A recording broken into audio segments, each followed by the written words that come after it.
Hey guys, I'm Dr. Tobisch with Whitefish Chiropractic. This month's video series is going to be all about an awesome new tool that we have here at the clinic, which is called the focused shockwave.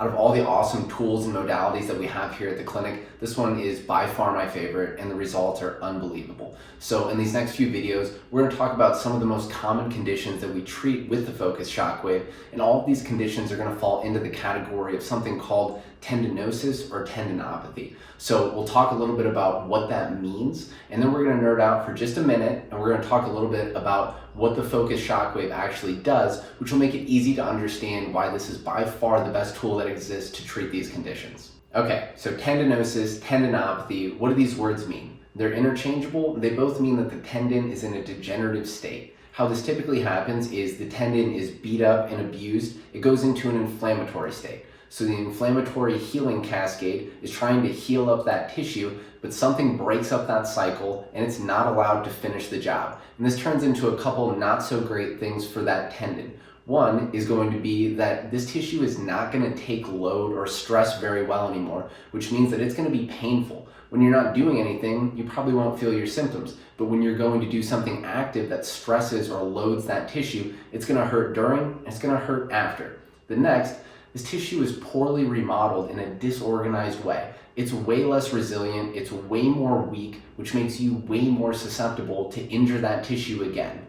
Last thing, now stem cells in the area, or in this case tenocytes, they go dormant. So now we don't have cells in the area that are actively working to heal up that tissue, and on top of that, we have a lack or a reduction in vascularity. Now we don't have blood vessels that are pushing nutrients to the area, another way for the tissue to heal. So all these things, not great for that tendon. A second ago, we talked about three of the big problems associated with degenerative tendons. In this part, we're going to talk about the big answers that Shockwave has for those problems. It's going to be a little bit nerdy, but bear with me for a second.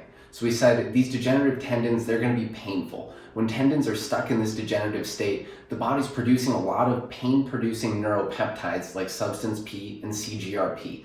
When we use shockwave, it actually hyper-stimulates the nerve endings to basically deplete their stores of these pain-producing peptides, which results in a short-term downregulation of pain.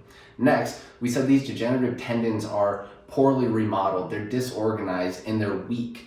So to get these tendons to actually heal up, we need to take them back to that inflammatory cascade. When we use shockwave, it creates a micro trauma in the tissue that restarts that inflammatory cascade, allowing the tissue to remodel more properly and actually finish the job of healing. Next thing we talked about was the stem cells in the area, or the tenocytes, going dormant. Shockwave will actually stimulate these tenocytes to become active again and start producing the growth factors and proteins that we need for the tissue to heal. Last thing we said was, in these situations of degeneration, we have a loss of vascularity. One of the cool things that shockwave does is called neovascularization. This means that it's going to stimulate the body to produce new blood vessels in the area. Now we have a new conduit to actually push these nutrients and blood to the area to stimulate that healing response and allow the body to finish the job of healing that tissue.